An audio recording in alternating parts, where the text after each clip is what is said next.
மனு தர்மம் படிதான் நடக்கணும். இதுதான் விஷயம்.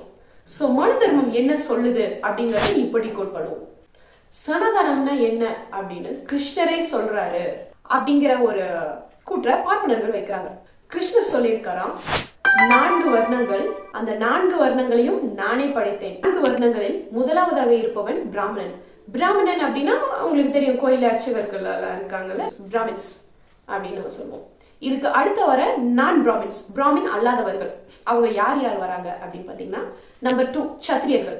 சத்திரியர்கள்னா அந்த காலத்துல ராஜா, நாடை ஆள்பவர்கள். இன்னைக்கு நம்ம எடுத்துக்கிட்டோம்னா ஒரு சிஎம், பிஎம், அந்த மாதிரி மினிஸ்டர்ஸ், அந்த மாதிரி ஒரு இதுல வச்சுப்போம் அவங்கலாம். இதுக்கு அடுத்து வரவங்க வைஷ்ணவர். இந்த வைஷ்ணவர்கள் அப்படிங்கிறது யாரு அப்படின்னா, வணிகம் பண்றவங்க, வியாபாரம் பண்றவங்க அப்படின்னு சொல்றாங்க.